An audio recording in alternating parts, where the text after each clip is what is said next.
Okay, everybody, it's Tribe Talk time. Sorry I started a little bit late, but there's a lot of people coming in, and that's fine too. Having technical difficulties tonight a little bit, so please bear with me as everything has shut down twice. Third time's the charm, Don. Yeah, well, we may just go sans everything tonight. So the purpose is to bring a group of like-minded people together as always, and it's good to see all these faces on Memorial Day weekend, so thanks for showing up. Tribe Talk is a dialogue with coaches to enhance our communications and develop an improvement culture.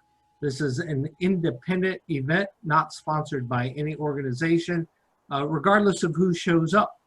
A couple cool things going on tonight.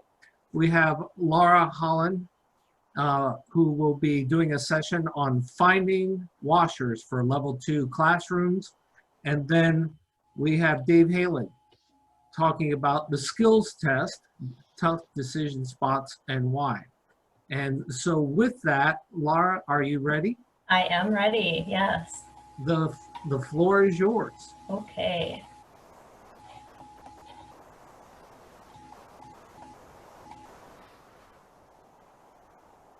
Okay, so thanks, Don, for giving me this opportunity, and thanks everybody for being here. One of the things that is a fact about me is that if we work together, there will always be cookies. So I would invite everyone to please have a virtual cookie with my love. And we'll start. So finding washers for level 2 classroom. I'm not going to keep you in suspense too much longer about that, but as you probably guessed, we'll talk about level 2 classroom here. So here are some things that you may have heard about level 2 classroom, or you may have read from the Rider Coach Guide about level 2 classroom. Level 2 classroom teaches itself. The students just get it. From the Rider Coach Guide, a Rider Coach does not need to be an expert in facilitation to achieve lesson objectives. Versus those two statements below, the facilitator must thoroughly understand the specific objectives of an activity in order to set up the activity properly and guide students to their own individual perspectives and discoveries. The emphasis is mine there. And then a Rider Coach should transcend being simply a presenter. The basic formula for success is to follow the lesson plans and take advantage of opportunities to convey deeper meanings.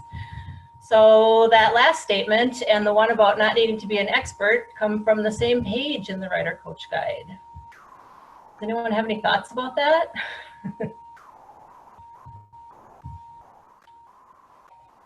Comments? A bit of a mixed message there. What does that make you feel like? If we put ourselves in maybe the shoes of a new Rider Coach, or maybe there are some new Rider Coaches here with us. If I showed you all of those statements together, what is the result? What are you thinking? It's a mixed message. Confused. Yeah, me too. So you can probably guess that I am of the opinion that level 2 classroom presents some unique challenges. I guess I would say if you're one of the coaches who say that the class teaches itself and that the students just get it, you're either a way better Rider Coach than me, or one of us is missing something. And I accept that maybe all three of those things are true. But my perspective is that we are presented with some unique challenges with level 2 classroom, and that gives us some really good opportunities. And that makes sense, right? Because we know that it's a unique curriculum, and we've heard a lot about that, and if we teach it, we know that. So I want to look at that first from a student perspective, and then we'll kind of talk about what it's like from a Rider Coach perspective. So here's the first thing that I think about when I start to consider this idea that level 2 is unique. And if you were here a couple weeks ago when Dr. Dan was presenting, one of the things that I said then was that sometimes I feel like we have a marketing problem. And that maybe students come to class expecting something and sit there with us for 4.5 hours going, when are we going to get to the part about motorcycling? And that's not a criticism, just an observation when I kind of look at my own practice of coaching and when I observe other coaches. Students take our class because they wanted to learn how to ride, not necessarily because they said to themselves, boy, there's way more mental stuff involved with riding a motorcycle that I really need to know more about. I better take the class, right? No student ever showed up to your classroom and said, hey, it's really too bad that I got to do this riding a motorcycle thing later on this weekend because I'm totally here for the classroom, right? So we got that. And then from a coach's perspective, if we're comparing level 2 to what we've done previously, other versions of our classroom curriculum, I noticed that we have a fair amount more nuts and bolts to deal with. And by nuts and bolts, I mean the action steps or the things that we are instructed to do to get from point A to B with our students. So if I compare what we have now, our Rider Coach Guide now, to the previous Black Book version of the curriculum, and if you've been around, you remember that it had maybe a third of the page was a gray box that had the Rider Coach action steps in it. And those 7 or 8 things were usually enough to get you through maybe an hour's worth of curriculum, 45 minutes, however that was chunked. And so now sometimes we find that there's a whole page of action steps that we want to follow or that we're asked to follow before we have successfully gotten through, let's say, an activity or an exercise or an experience in level 2. So from a rider coach perspective, that's a bigger hurdle, right? We have more nuts and bolts to learn. That means it's going to take us longer probably to get to the point of basic fluency. And so by that, I mean what I've got there, correctly following the steps in the Rider Coach Guide, presenting the slides and content with student input at appropriate points. So you're doing the reader have read and getting it through it point by point the way that we're taught. We explain the activities correctly, we coach those, and we're good. So those are our nuts and bolts. And another thing I think that we deal with level 2 as rider coaches now is that we are dealing with content that is not directly about motorcycling. So again, if I compare that to previous iterations of their curriculum and the most recent one, we currently have 9 experiences in level 2 classroom that don't talk about motorcycling at all. And I think that's fairly significant, which ends up to be more than half the classroom content. So that's interesting and a little bit unusual from what we're used to. So if we think about that in terms of the kinds of people that come to the job, we're thinking about, we are all motorcyclists, right? We all come to this job primarily because we are motorcyclists. And I think it's true that a lot of us have a lot of other skill and there are a lot of educators. But for the most part, I think rider coaches come to the class in the same way that students do. Hey, I see people out there riding motorcycles. I think I might like to share what I know with people. I want to do that. And so when we have content that's less directly about motorcycling, we have what I call less of a pocket full of stuff to draw from. So now we're talking about judgments, choices, values, and all that stuff. And I don't know, as a motorcyclist, I don't know how I feel about that. I hadn't really considered that much. I thought this was about all riding a motorcycle and that was going to be that. So that's a hurdle.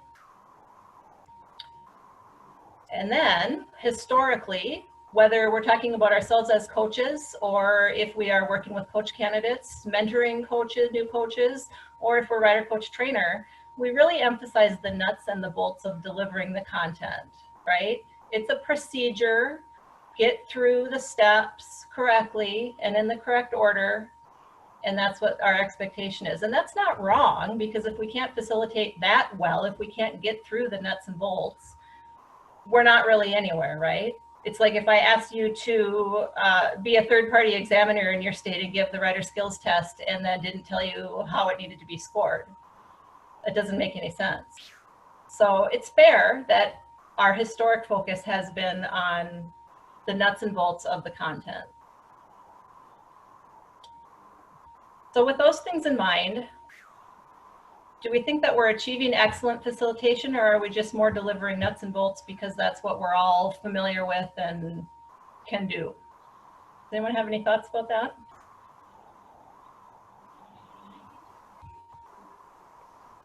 Laura, this is Opinions? Dave. Yeah, Hi. how are you? I'm thinking the title of your presentation is maybe what you're looking for us to say, and it's what's in between the washers.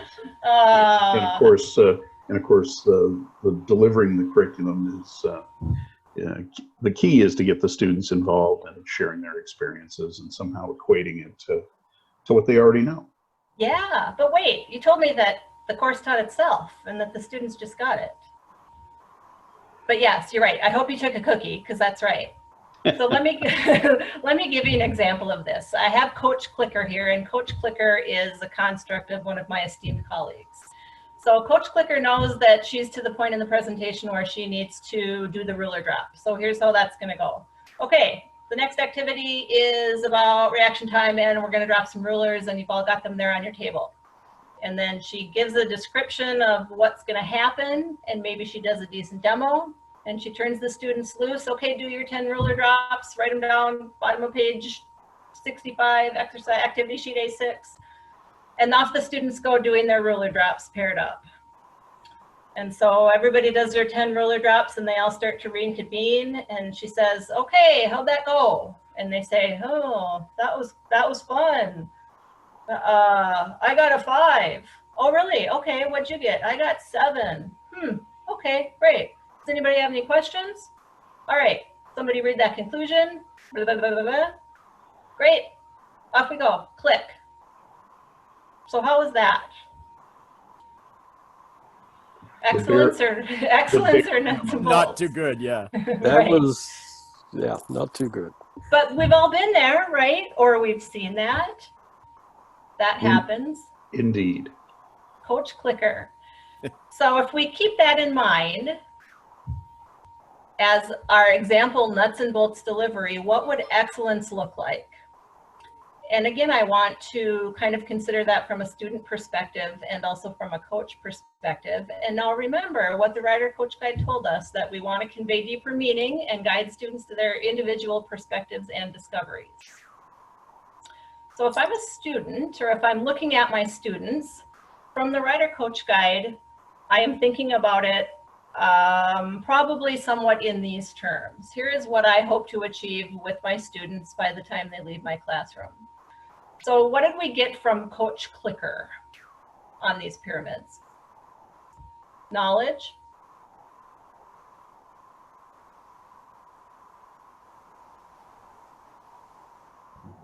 Maybe. Comprehension. Receive, maybe. But was there Receive. any evaluation? I Was mean, there? They just reflected on these numbers and they didn't really relate it to themselves and how that might impact their reaction time. And, you know, there's so Right. much more that you can draw out of this exercise. You're exactly right, yes. And so there wasn't any reflection. Where would you put reflection on either this cognitive, the yellow, or the attitudinal, the blue pyramid? Analysis? Yeah, I would say analysis, or even value. You know, you're thinking about what's the potential impact of having, you know, a lower score, for instance. If you're an older person, and this has Right. come up in a lot of our classes, doesn't mean you can't ride. It just might mean that you need to think about having more reaction time. But you want to get the students to really reflect and think about that sort of thing. Right, yes, exactly. I think application is important too. This is very fresh to me because I actually was a student yesterday in a BRC2, and we did level 2. And one of the really good things that the coach did was brought out and got the students to think about where in motorcycling is reaction time likely to be important. So that was a really good application. And then from there, especially with the students themselves, coming up with the areas where they think reaction time is important, and braking was very high on that list. It gave a really good context to the analysis that followed, and evaluating their own reaction time and how they might need to adjust other things depending on that reaction time. Yeah, good. Yes, exactly. And it warms my heart to know that those kinds of things are going on. Anybody else? Sorry if I got too far ahead too quickly. You did. You absolutely did not. No, no. Don't worry. I'll call on you later. Any other comments? Where we got to with Coach Clicker? Was that what we would hope for? Maybe for a coach's first class ever, but in the long run, no. Yeah, good. Yes. The nuts and bolts. Right. You're a brand new coach? Sure. That's valid. Okay. So if I switch to coach mode now, putting my coach hat back on, looking at my own practice or our own practice. If you were an attendee at last fall's IRETS, you may have some familiarity with Dr. Dan Pedersen's totally awesome paper called Growing in the Practice of Motorcycle Rider Training, a Definitive Structure for Effective Rider Coaching. And I will tell you that I first came to know about a portion of Dr. Dan's paper at IRETS, and honestly, I have not stopped thinking about it since then. And that's kind of where my whole jump off was for this. So Dr. Dan divides his coaching practice document into 5 domains, and his number 3 domain discusses the classroom in particular. So according to his wisdom, if we are looking at coach performance in engaging participants in learning and facilitating reflection, here is what Dan has to say about that in terms of the performance being either unsatisfactory, basic, proficient, or distinguished. And so if I'm looking at my students, what do we think about that? Coach Clicker. Did Coach Clicker deliver something that we would consider proficient? The challenges of student thinking resulting in active intellectual engagement by most students? Maybe, maybe not. Maybe the only minimal thinking by participants, allowing most participants to be passive or merely compliant. And if you've been around a while, I kind of want you to mentally compare what we're looking at here and what we do now versus what we have done in the past. So if we see proficient and distinguished as what we really want to shoot for, virtually all participants are intellectually engaged, challenging content through well-designed learning tasks and suitable scaffolding by the coach, which I think we have, right? The level 2 content is a great scaffolding, excellent product. And then fully aligned with the instructional outcomes. So student view, and then Dr. Dan's component 3A is mostly looking at what we do.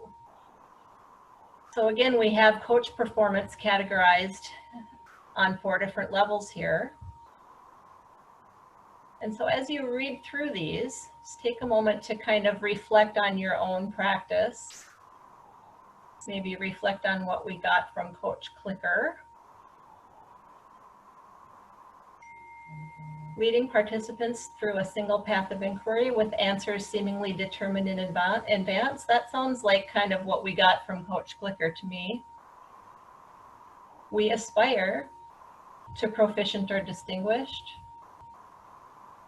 Maybe we'll have to work a little bit harder with that. The coach uses a variety or series of questions or prompts to challenge participants cognitively, advance high-level thinking and discourse, and promote metacognition. Metacognition, is that a word that you thought you'd ever be using as a rider coach when you signed up for the job?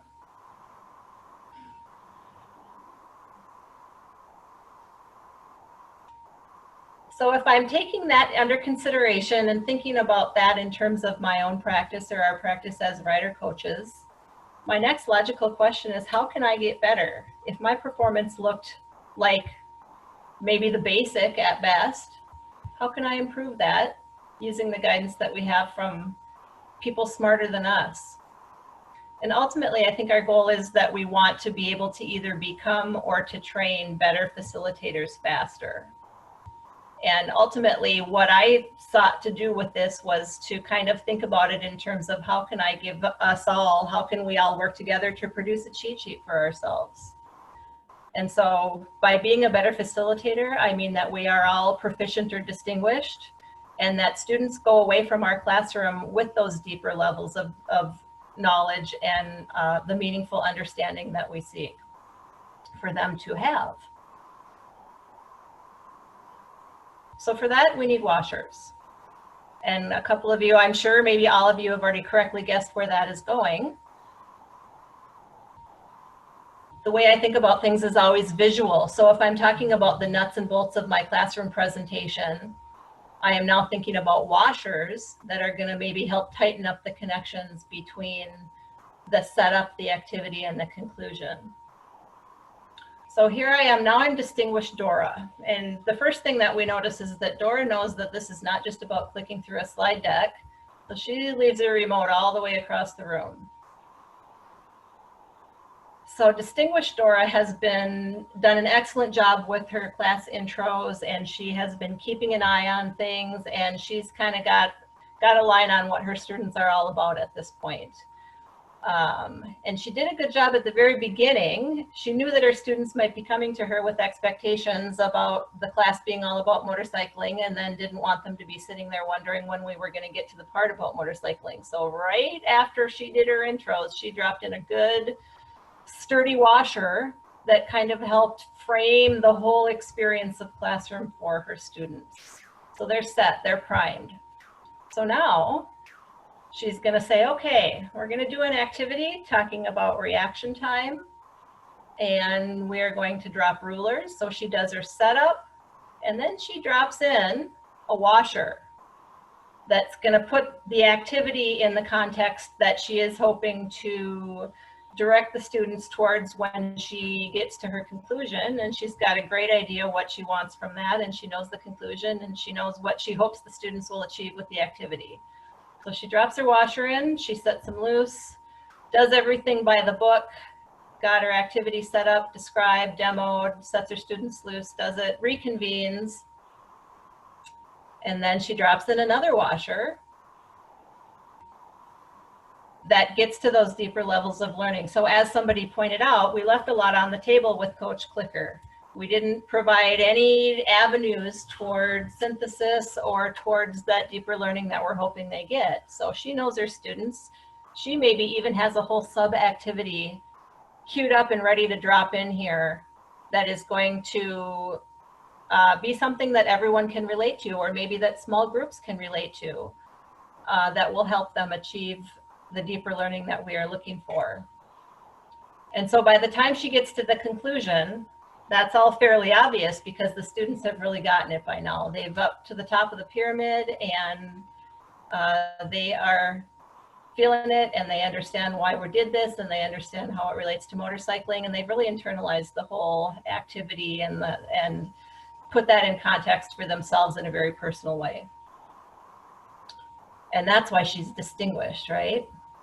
So if we are thinking about how we can do that consistently and well for ourselves or for us as rider coach trainers or in any context, this is kind of a proposed process that is just a path. I want you to know that it's a path, just like if you were teaching somebody the best way to run exercise 14. Is there a way or the way, right? So it's a path. Your path may vary, but anyway, we have a path. And the very top bit there is something that I took from Ray. He said to me once, if you've done a good job with classroom, your 5 summary takeaways should come automatically from students. They should automatically know the answers to those. And that was another thing that I never really stopped thinking about and realized that, you know, I could do better. If that was really the way it was supposed to be, I can probably improve a lot of things to get to that point. So I want to ask myself, which of the 5 summary takeaways is that experience addressing? Be very clear about that. What is the conclusion statement for the experience? Unless I know where I'm going, I can't figure out how to get there, right? What is the e-course or handbook content that's related? And what might that student know? All new learning, prior knowledge forms the basis of new learning is a really big one for me. So I always think about that. How can I attach them to valuing the concept, and how do they prioritize the value? And then what is the relevance of the activity to motorcycling? And how can your setup washer kind of drive them down the correct street or down some of the streets that you're hoping that they will choose to really make the point of that lesson valuable to them? So that is my suggested path, what's worked for me. I want to hear what your washers are, or what you think of as a path if you are looking for ways to make content valuable to students. And so we can either talk about that in terms of exercises or activities specifically, or just in general. Maybe you have a really good intro beginning a class washer that puts the whole experience in context right out of the gate for people. What are your thoughts?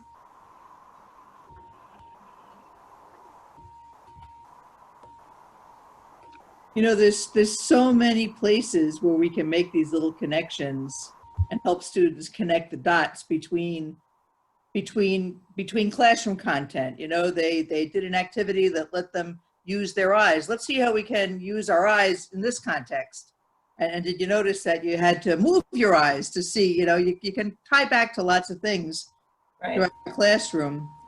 And to me, this is the fun part of doing doing the whole course, really, is making these connections.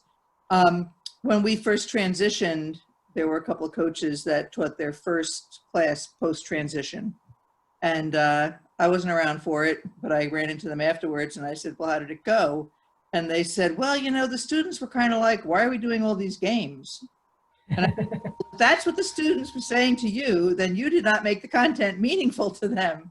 So Right. I think we have to always be looking for that way that we can get the tie-in. How does it relate to the e-course? How does it relate to real life? How might it relate to what we're going to do on the range, or something they've already done on the range? Yes. And then beyond the range, you know, to the real world. Right.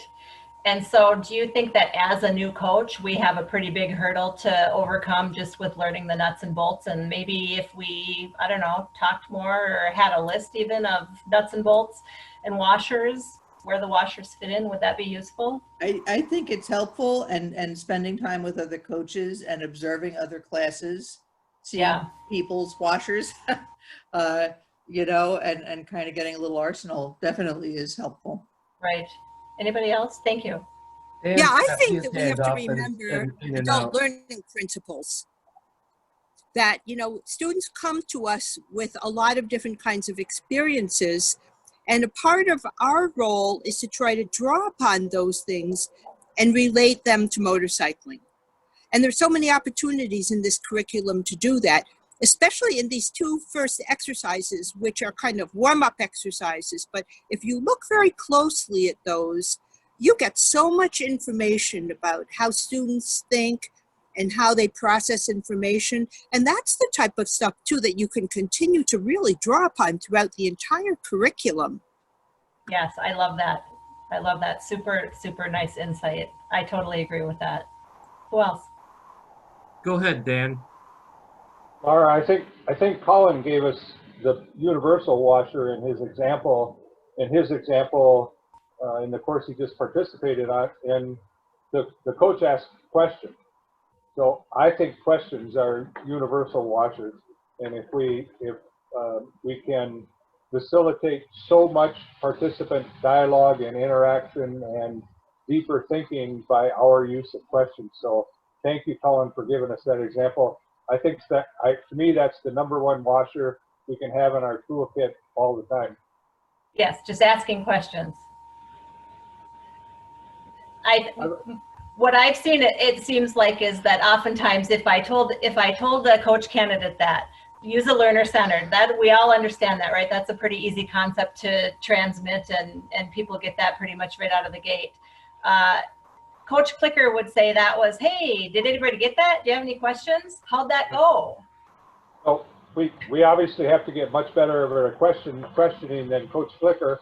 Yes. And again, the example Cullen gave us was a coach who had, a pretty sophisticated question, much more Yes. than how did that go, or what did you think, or do you have any questions?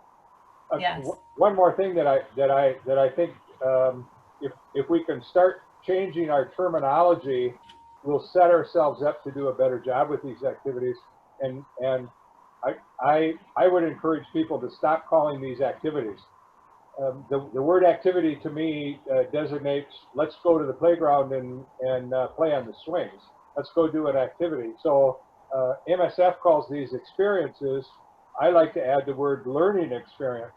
So if we look at all of these level 2 learning experiences, start calling them learning experiences and stop calling them activities, it sets our mind on the path that you're guiding us down. Thank you.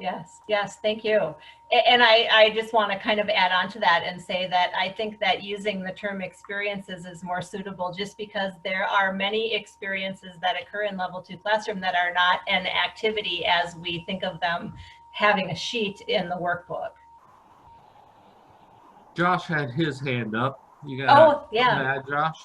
That's okay. The conversation was going good, so I was going to put my hand down, but something that I use, I guess I usually say tool in the toolbox, but I can use it as a washer in my bucket to go in between my nut and bolt, is I always say I never know where the class is going to take me, and we're going to all experience something together. I'm going to learn as much from your knowledge and your experience and what you bring to the table as what we have to offer.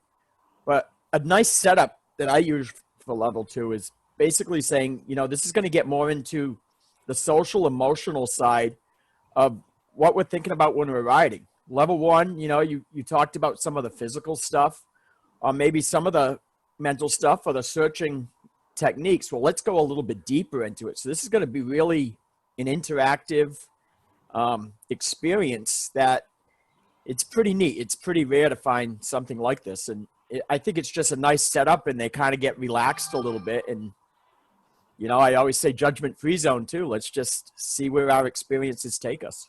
Right. Thank you. Yes, absolutely. Anyone else? Lynn, I have your hand back up. Yeah, I think that if you're a newer coach, or maybe you're still working out what some of those more specific questions can be, a good question to kind of get the ball rolling is just to ask, well, why do we care about that? Mm-hmm. Oh, they've had an experience. Why is that important? Why do you? Mm-hmm. So what? And let them. They'll tell why they care, and that usually provides some ammunition to flesh it out a little bit more if you're stuck for the question yourself. Yep. Yeah, I completely agree. That's one that I use quite a bit. Why? How does this relate to motorcycling? Why did we do this? Yeah. Anybody else? So what do you all, go ahead, I'm sorry. Sorry, sometimes when I'm teaching a class, I feel like I'm really making good headway when two students take up slightly different viewpoints on the value of some of the information that they're discovering, and some will try to impress upon the others that, no, this is more important. The other will come back with, no, but this is more important instead. Yes. Thank you. Yes. Anyone else? So was anyone present for the VRETs where it's nothing new, but where the progression of level 2 slides came up, and it was suggested that we don't like to give that out to coaches right away because we like them to kind of arrive at their own epiphanies, before they have this kind of thing as a cheat sheet.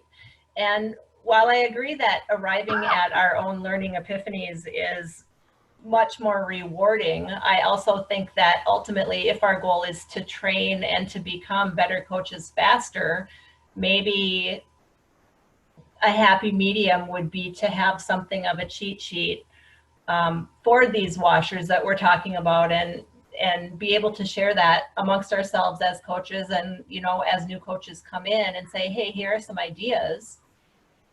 put them to work. And I liked, Josh, was that you that said about the tools in the toolbox, and that's one that I use quite a bit. And the interesting thing is that, you know, if we're talking about coaching on range, I think everybody feels like they probably have a pretty good pocket full of tools for range, but just coming into coaching classroom, maybe not so much. And so I would like to have a toolbox that's more easily accessible, maybe. I agree Colin on has that, his actually. hand up. Yes, I agree on that because, you know, I am a fairly new coach. I'm just coming into my third year. And I remember the RCP very well. There was a lot of information to absorb, a huge amount of information to absorb, and no criticism whatsoever. But you're then kind of let loose, so to speak, on, you know, on a gang of students, and if you've got the nuts and bolts, you know, certainly in my first year, if I felt that I had the nuts and bolts, I thought I was doing pretty well. So it really does. I agree with you, Lynn. Anything that we can do. Sorry, Laura. Anything that we can do, anything that we can give, particularly to new rider coaches, that can help them get, and first of all, even understand what the washers are and what they're for, and anything that we can do to help them, I think is all to the good. Good, thank you. Yes, I agree with that, obviously. So I would encourage us to share our washers, and, you know, as many of us have said, and that we always say, we really like nothing better as coaches than to steal each other's great ideas. Ultimately, I think that if we can kind of put those together in a place as a thing, that would help everybody. I would love to see that happen. So if our goal is to be better coaches faster, I think that the biggest takeaway is that we need to acknowledge that that looks different than it has in the past. And that we would all do better to have more discussion about how to be better facilitators, including specifics. And I am suggesting RetzOrg as a forum for that, which is always a suggested venue, I think, and that's no different here. And then tribe talks or similar things that happen amongst rider coaches. And then, as we said, maybe share your washers with people that you talk to as coaches and, you know, esteemed colleagues, and if you're mentoring or if you're a rider coach trainer. And then also consider how this plays into our candidate selection and screening practices. And honestly, that's kind of how I came around to this, was I was looking for ways to kind of improve that process in our program here in Minnesota. That really led me down this path. And I hope that kind of making some changes with these things at top of mind will influence that process for the greater, because I really do think that most people come to this job just with the motivation that it's going to be about teaching people to ride motorcycles. And if we can start to kind of reframe that for our prospective candidates right out of the gate, then all the better and all the faster for them to be super great coaches. So I've gone over time. That's all I have. Please feel free to contact me if you want to talk about this more, because I would absolutely love to. I wish you all the best. Thanks for your participation, everybody. And that's it. I will let the screen go. Thanks, Thanks a Laura. lot, Laura. That was We really excellent. appreciate that. My pleasure. So, Dave, you're up. All right. A little bit of a, excuse me, a little bit of a, not a disclaimer, but just a recognition. Ray Oakes loaned me a slide deck for this. I figured he'd have it done. And honestly, this one right here is the only slide I really contributed to this. So let's walk through the skills exam and maybe share some experiences on what may have happened to you and your students, and you know, maybe what you do to keep it from happening again in the future. So eval 1, my most interesting student performance, let's see if I can make this little pointer thing work here, was happened last year. I had a person start out And right here, not sure what happened, but ended up like over here. Has anyone else ever had that happen?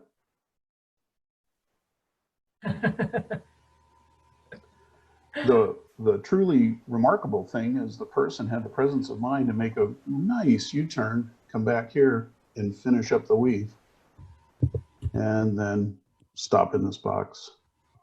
And my co-coach and I kind of scratched our heads, and I advocated, well, they actually performed the weave and stopped properly. I'm going to score to 0 points. What do you folks think? Certainly a wide weave. They were thinking exercise 5. It wasn't done particularly fast or anything, Colin, but surprisingly well done for a novice. I don't think the person had ridden before. But seriously, would you have scored it as 0 points? Would you made them ride it again? Any thoughts? It says that they get penalized for skipping a cone or hitting a cone or putting their foot down. It doesn't say anything about running wide on one of those lobes of the weave. So taking the long way around, Jeff, you might score it the same way I did, as no points. Unless they create a danger to themselves in terms of the dismissal side of things. You know, Gotcha. They create an intentional unsafe act. Yeah. Well, neither of us perceived it as unsafe. It was just kind of a whoops and a remarkable recovery. Anyone else?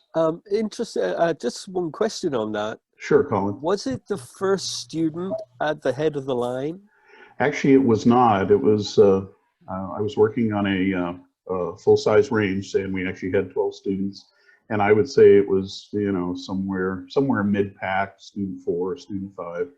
And I literally think it was, I don't know, hand cramp or something. The clutch got dropped, and there was kind of a quick acceleration away, regained control, and just came back and finished the weave.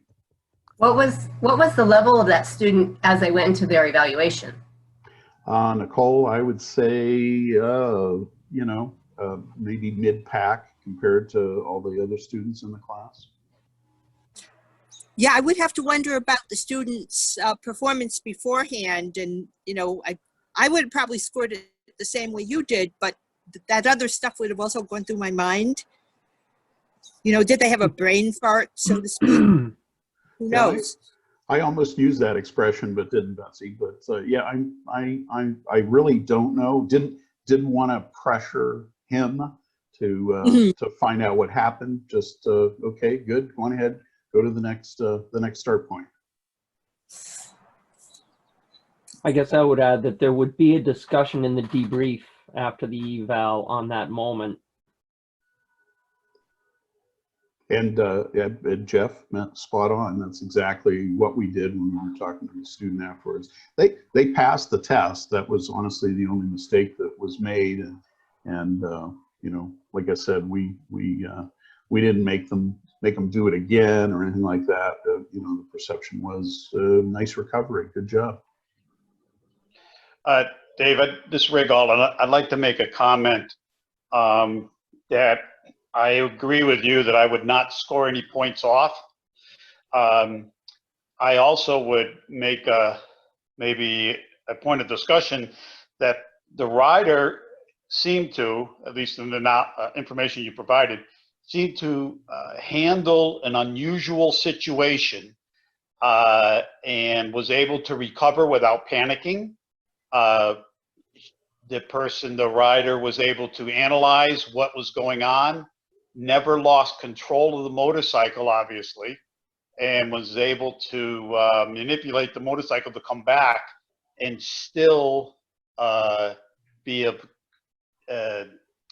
you know, maintaining good control and a good cognitive thought process of riding.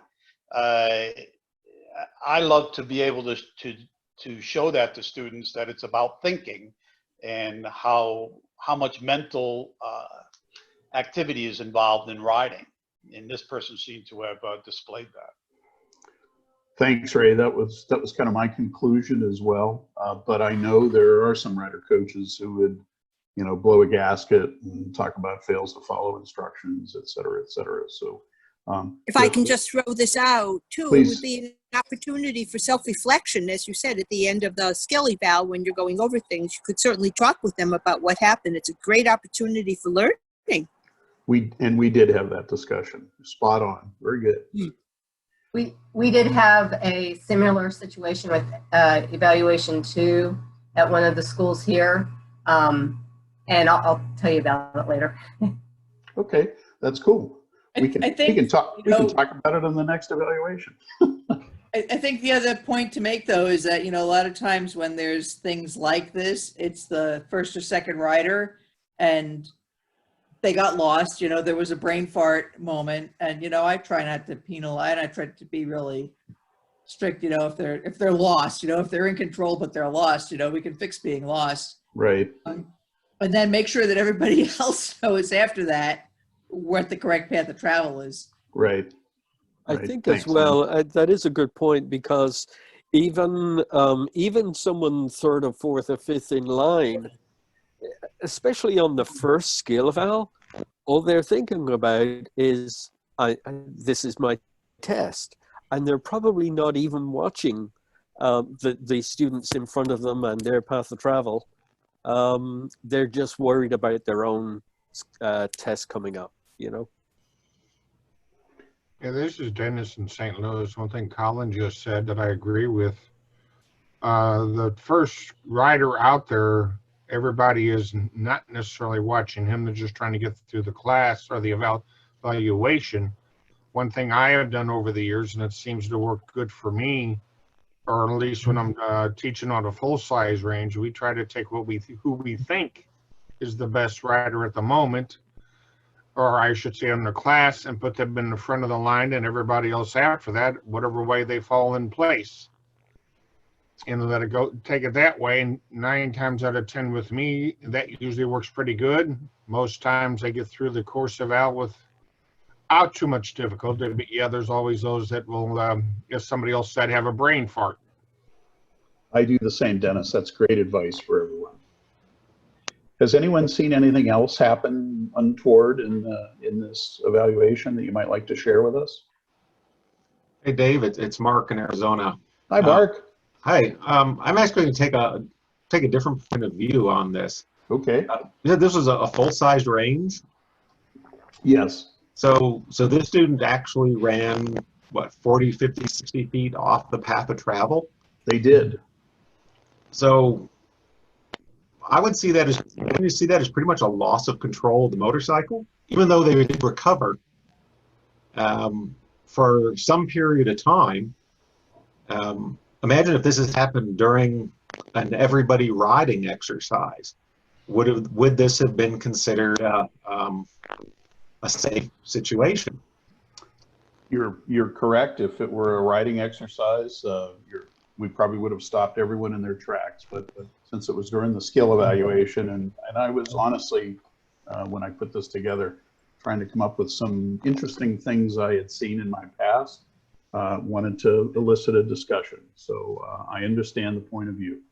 Yeah, so just in this situation, just because no one happened to be in the way and there were no obstacles for this rider to run into, as far as posing a danger to at least themselves, would be something that I would really strongly have to question. I mean, we're at the point where they're in an evaluation situation, and they've just, for a short period of time, basically completely lost control of the motorcycle. And does the fact that they did recover and bring it back into the exercise make up for that error that occurred? That'd be my question. It's not that it's something that's even on the cards as far as scoring. It's something that in an exercise, I would have to actually consider whether or not the student should even be able to continue in the course. And does the fact that this occurred during the evaluation exempt them from the normal requirements of maintaining control of the motorcycle? Well said. One Yeah, so thing personally, I would want to turn it into a retest situation.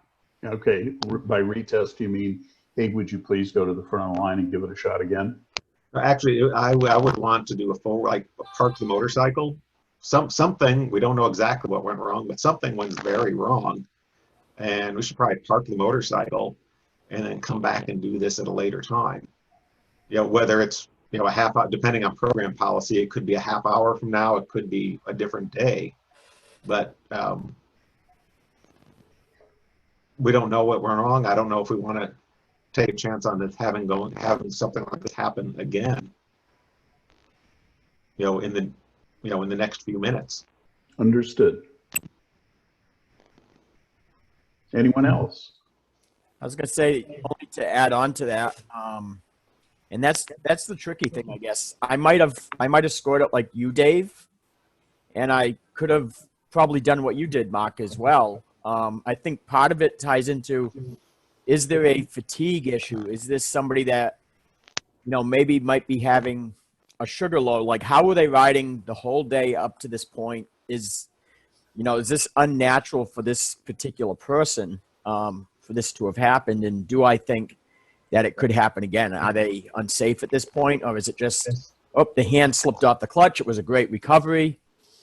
So it's really hard. And I think, like Ray says a lot in the VRETs, I guess, is sometimes it's hard for us to figure out the context without actually being there in person, when it's happening.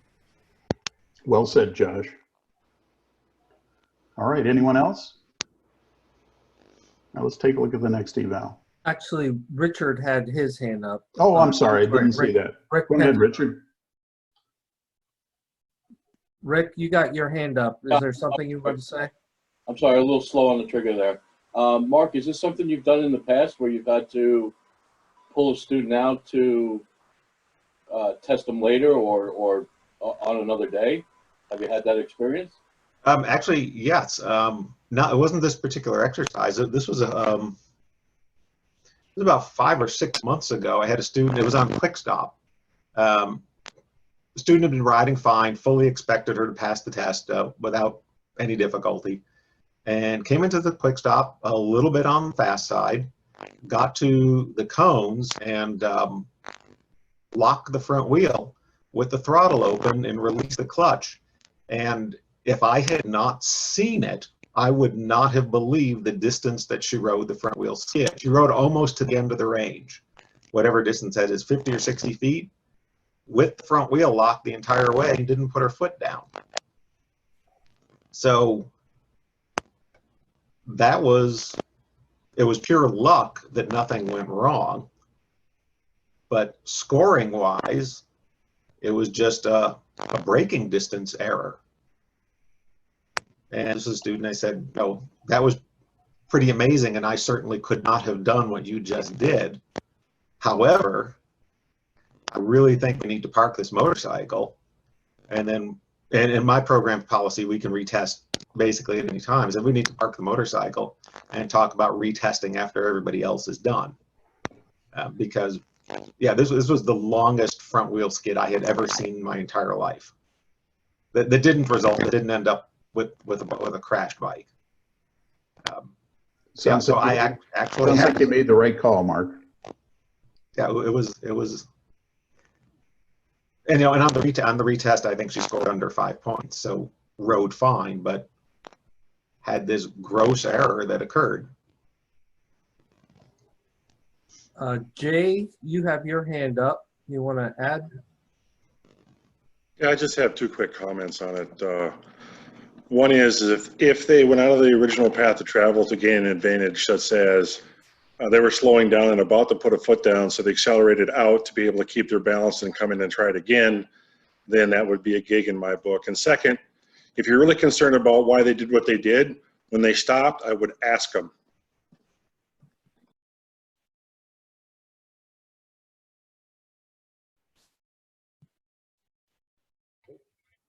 All right, Dave. Moving on. Eval 2. I'm sure you all have some interesting stories to tell here. My most curious moment was the student who struggled getting through the tight turn from a stop, and then essentially did this path travel, but made the U-turn about here and stopped perfectly again with a front tire in that box. Again, the co-coach I was with, different one this time, we looked at each other and said, wow, I don't know that I could have even done that. And I've discussed it with some coaches here in Nebraska and Iowa before, and it's about 50-50. Some people insist that they need to be here in order to score it. I took a different turn or a different path and felt, yeah, well, they didn't crash. They made the U-turn. Who cares whether they got this far away from me and back? But this could be a polarizing one as well. Anyone else have anything they'd like to share? I have had a student do exactly the same. Actually begin their U-turn very early and do a superb U-turn, but really just didn't even get into the zone marked by the cones. Yeah, down here. Yeah. Yeah, that's right. So I had exactly the same just last year, and we didn't. I was with a more experienced coach, and we decided that it was actually a really good U-turn. Met the objective, and scored them a 0. But I can understand how others might see it differently. I could be mistaken, but wasn't the language changed to reflect that they need to now come into the end of the box when they do their U-turn? So I think it's sort of thing where, you know, with the prior language, I would have counted it as, hey, they did a great job. But now that they're supposed to come in deeper, I might not. And it's interesting. I'm not sure what the final verdict was, but I remember on Metzorg, that was probably one of the longest threads I think I saw.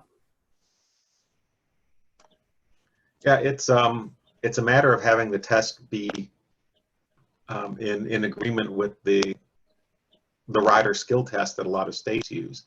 In the RST itself, the U-turn area isn't the end section of the 20 by 60 foot box that we use.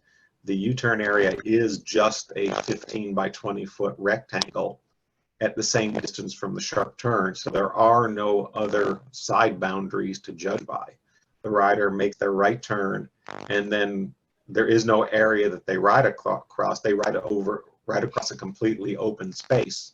Actually, I think they ride across the swerve boundaries, so that's in there.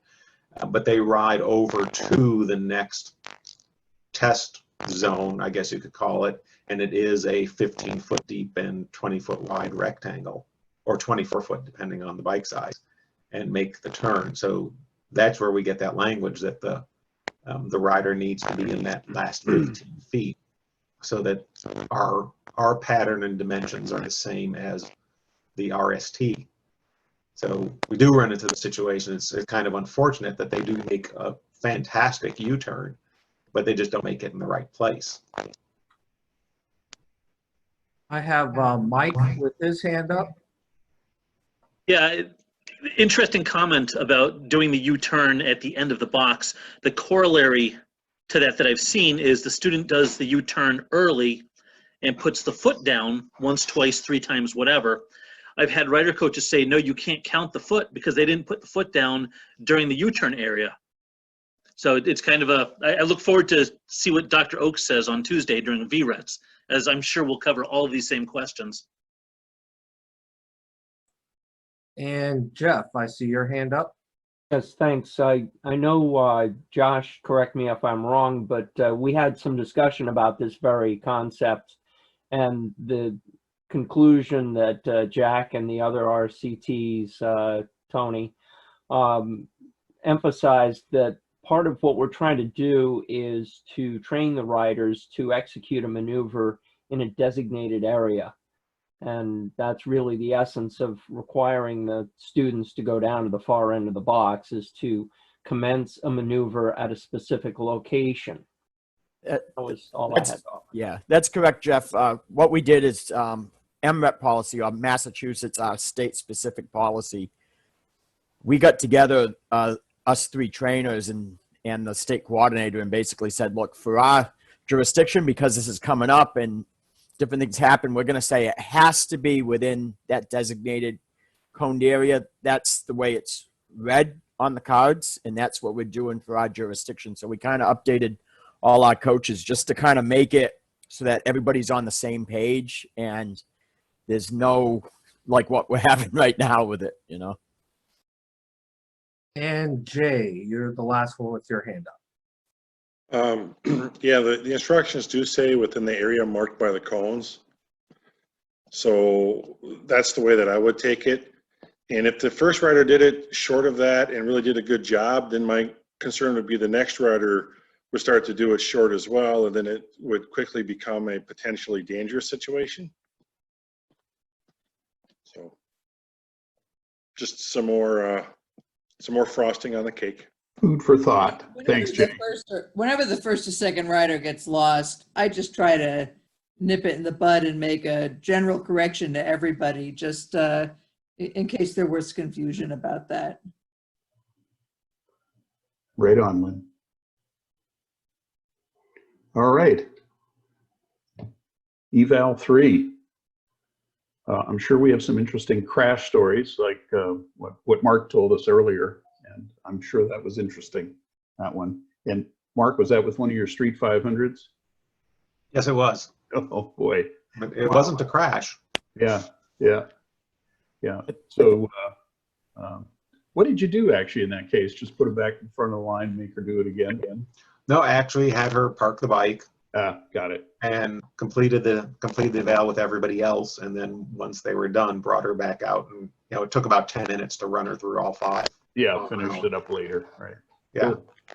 I actually, other than some spectacular crashes, I haven't had any interesting stories here, but thought with this interested group of tribe talkers, someone might have an interesting story to tell about. I did on the prior curriculum, so you know how we had a long run up on the prior BRC, and we had a student that was one of those students that was kind of, I guess we'd say, mid to lower pack, that they're really pretty smooth on everything. They just have trouble getting their speed up.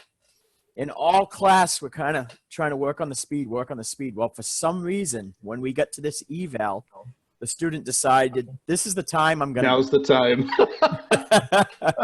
So we hear, and I'm saying, oh, this isn't going to be good. Our eyes are getting as big as saucers, and it's me and the other coach. And gets to the cones and it's a TU 250 and does this perfectly executed stoppy with the back of the bike up, it felt like a 45-degree angle. I mean, maybe I'm exaggerating, but way up in the air. And I think the timing was like 0.62 or something of that nature. So it was really over 20, and they stopped in like 8 feet. And the rider looks up at us and goes, was that good? We're sitting there with our mouth open like, uh-huh. Yeah. Couldn't do that if you tried, could you, Josh? Probably not. Right.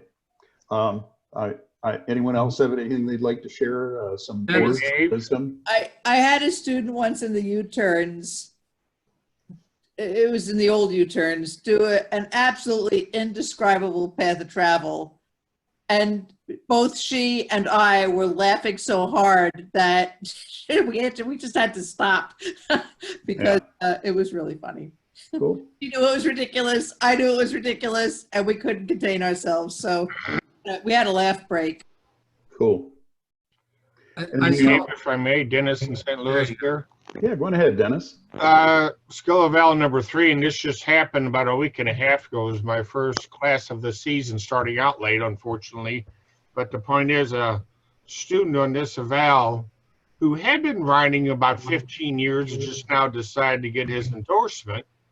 But when he came up to do the quick stop, he applied too much front brake. And you know what happens when you do that? Yes, he locked up the front wheel and went down.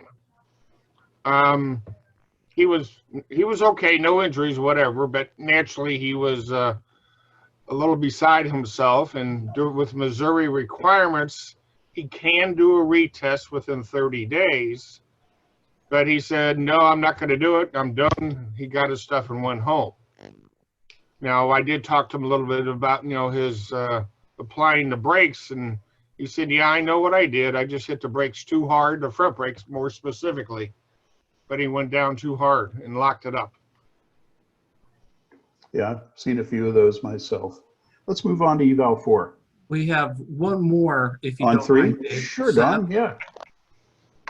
Hey folks, thanks for taking my question. How are you? I also had a student who was above average rider, and he, for whatever reason, chose a Grom. And same thing, test evaluation jitters, came with a little bit of speed and pulled this amazing stoppie, kept his head and eyes up, chin up, looking straight ahead, executes a nice stop. I don't remember the exact number. It was, I think, a foot over whatever the spec was. But rear wheel comes down, bounces again, and he holds it and hold there, please, and get the dimensions, and okay, off you go. Sent him on his way and traded notes with the other instructor, and we concluded initially at that moment, and then later as we were tallying up the score, that that was a safe stop. It was below 0.72, so it wasn't too fast. It was certainly professional level, but and because my point is observing the rider's skill level throughout the weekend format, if that's what we're teaching here in Minnesota, like, nope, he's a controlled rider, he's self-aware, he's improving, and he certainly had a mouthful to share when we went over his score a few minutes later. I'll up my mic with that. Thanks. All right, let's move to eval 4. There was a forum discussion in the last month where I believe it was Rick over in Iowa was talking about how someone had kind of positioned themselves to go through this way, and there was a fair amount of discussion about, I think he was calling it anticipation.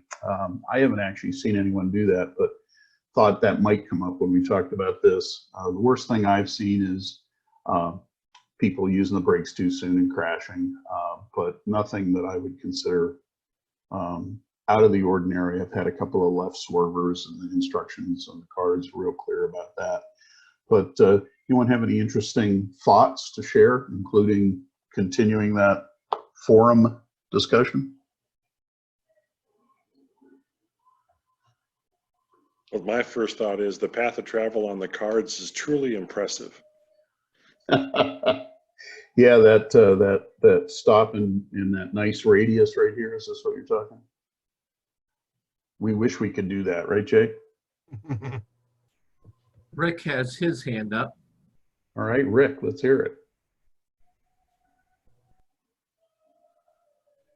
Okay, yeah, this one was completely obliterated in on the forum.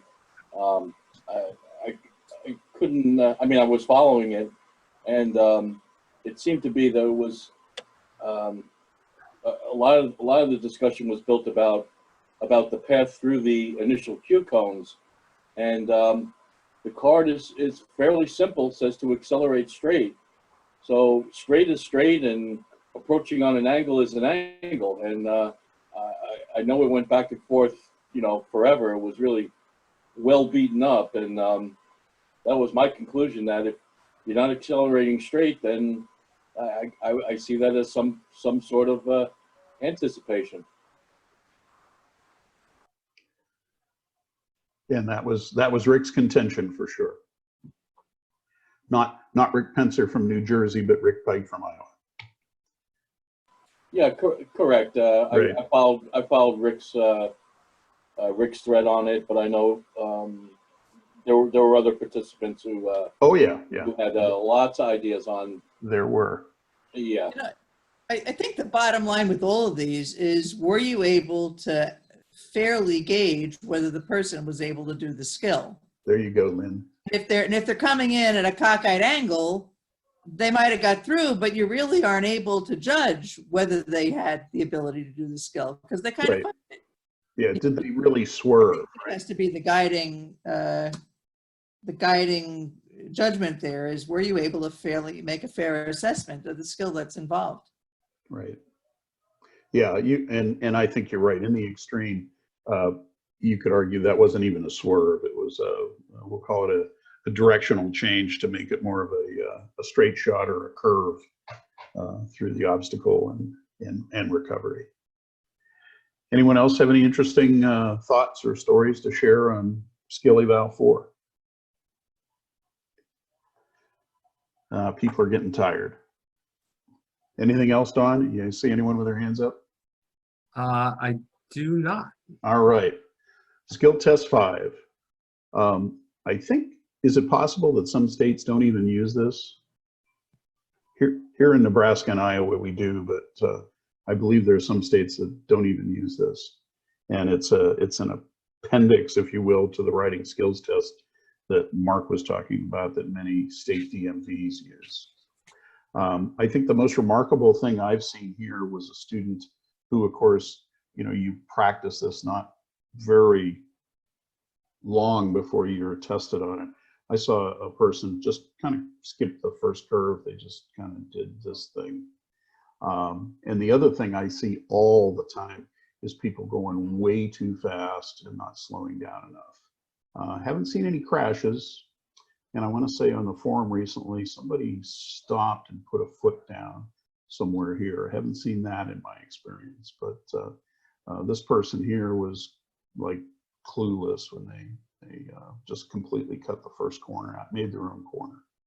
And we made them just ride it again after we explained the path. Anyone have anything they'd like to share? I'll just share that I've got a range that the pitch of the range is just such that it's better for the rider coach to move, one of the rider coaches, not the timing coach, to move a little bit into the turn.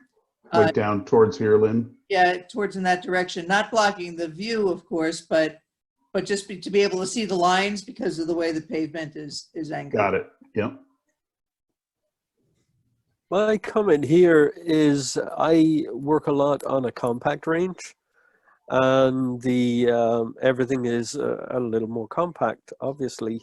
The timing distance is shorter, but I still find that there are a lot of students that can't get up enough speed in time, and end up very often having the 5-point penalty for not achieving the speed in the straight, which I think would not be the case on a full-size range. I've got compact ranges. I've got full and compact ranges. And when we're practicing the skills in this evaluation, as part of the exercise, I tell them, I say, hey, you know what, later on, you're going to be evaluated on this. And we're evaluating that you're able to safely negotiate the corner, but also that you understand that the judgment of adjusting your speed before the turn is very important. Mm-hmm. You need to have enough speed to be able to adjust the speed. So I kind of prime them for that a little bit during the exercise, and help them meet those goals in the exercise, so they're ready for this. I agree, and actually, reinforcing the whole judgment angle as part of that. I do the same. And the other interesting thing is that, like on exercise 11, very often they're fine on speed. I don't actually time them, but they pass the sniff test, if you know what I mean. Yeah. But when it comes to putting the clock on them on the eval, they seem to, I don't know, maybe they're more anxious about the braking and turning and not going and staying between the lines in the eval than when they're running the exercise, Seems like a reasonable conclusion. I know I find during the exercise, like Lynn was saying, she said she primed them. I will frequently, if I'm coaching out here, I will frequently ask and, signal the students to speed up to try and prime them for the eval that's to come. Jeff, Anyone else? your hand up. Yeah, this is Dennis again in St. Louis in reference to the timing evaluations, which are 3 through 5, if I remember correctly. I usually try to tell my students when they're doing the skill practice, when you need to get your speed up for like the quick stops, you need to get it up fast enough, because I tell them the 3 of the 5 evals are timed events. They have to have the speed up good enough. And I emphasize that a little bit because also I teach on a compact range as well as a full size range. You know, the flip side of that is also true. You know, sometimes students try to overcompensate on their skill evaluation by going too fast. Yes. I tell them, hey, you know what? We're not doing anything different on our skill evaluation than we did in practice. If you were fast enough in practice, it doesn't need to be a superhuman approach, you know, as you come into your eval. Do it like you did in practice. Good advice. That is true. All right, Jeff. So I just wanted to share that the 2014 version of the compact range cards has a table that tells you what that speed should be during this evaluation. So depending on the size of your compact range, that's going to affect the actual speed the students should be going at. So if we're working on a compact range, we need to remember to refer to the table and know the exact size of our range that we're working on for that day. That's it. Yeah, something with that's important. You do get a point. It's not as a blank, but it's like filling in the blanks. And it's on, you know, exercise 11 and also on the skill test on compact cards. It says increase speed to 20 to 25, but you got to know what size range you're on to adjust that. So that you're not saying 20 to 25 if it's a really short range, because it's more like 16. Yes. And the distance, the timing distance is adjusted as well on the compact range.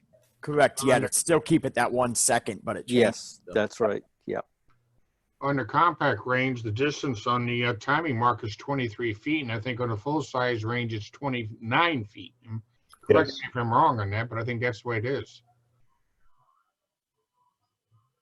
Hey, Colin, I got a question for you. Do you ever change up the colors of your cones in the straightaway? I like to use like green cones for the timing marks and tell them that's where they need that speed to be. Thank you, Carol, for reminding me about that. That is true on our compact range.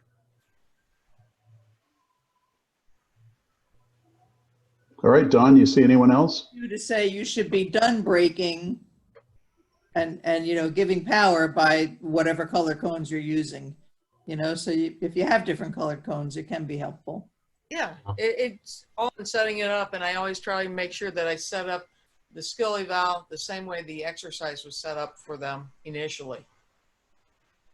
That way they have the same sight picture and they don't think that there's something way different.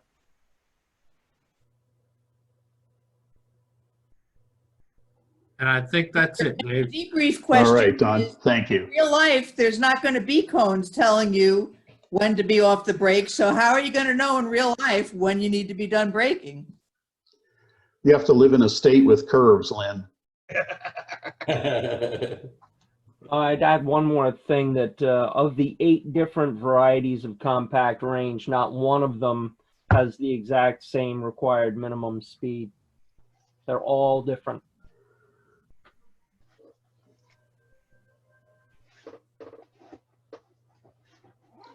All right, over to you, Don. Okay, just a real quick one here. Ray, do you got anything that you would like to ask everybody tonight? Based on the time, I'll pass this time. Okay, good enough. We will do a poll, so the poll has been launched. A little bit easier tonight, I hope.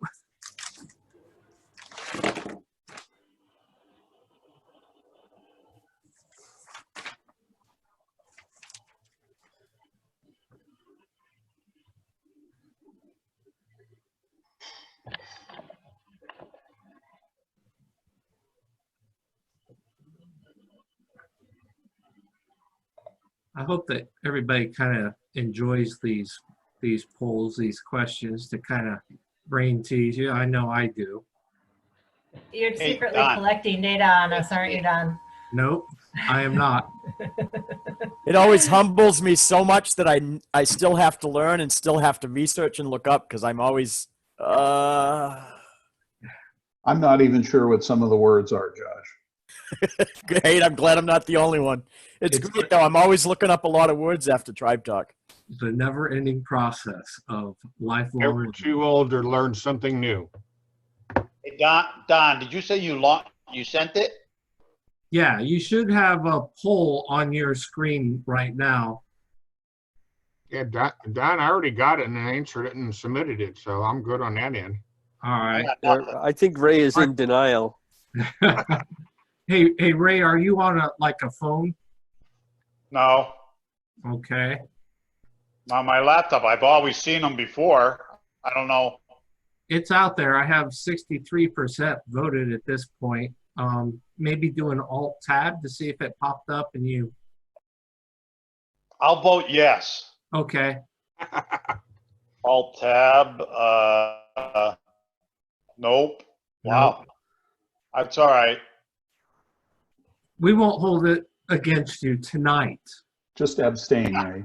Yeah, I can't see it. Let me see. Where Not is everybody has the capability, and sometimes flukes happen. I'm a special case. Yes, you are, Ray. I don't know where it is. Where are you? Are you in Connecticut or the Carolinas? South Carolina. All right. So 75% voted. Some people are still trying to make up your minds, maybe.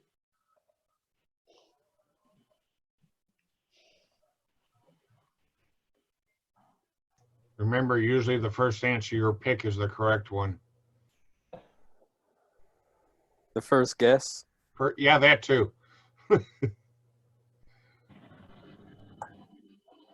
81%. We're coming up on 3 minutes. And I'll end the polling and share everybody the results.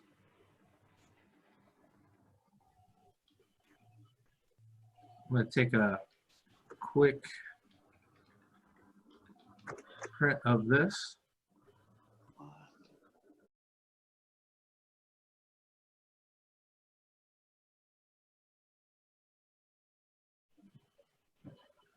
And so the answer to number 1 is 12.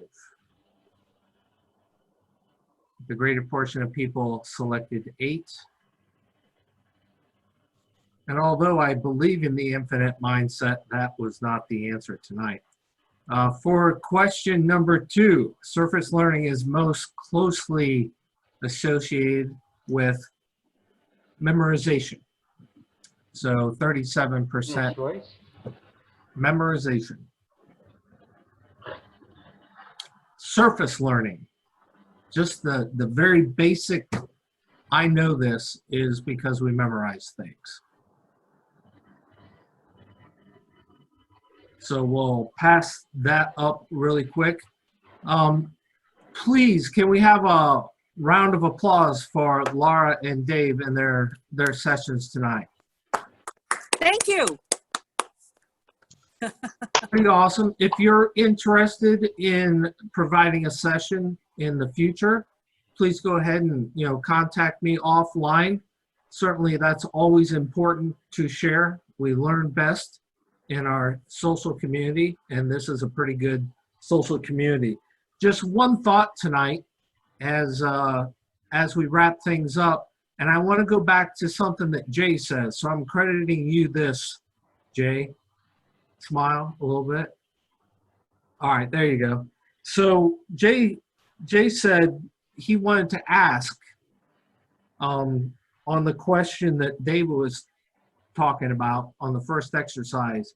He wanted to know why that person did that before he made any decisions. And so I want to wrap this up in the fact that there's a guy named Stephen Covey, and one of his claims to fame is he's the guy that came up with the phrase, first seek to understand. Yep, number 7 there. And so if you see, there was kind of a thread going through tonight, even with Laura's washers and Dave's examples. The only way we can know the context of what everything is first ask the questions. Have those good questions, seek first to understand.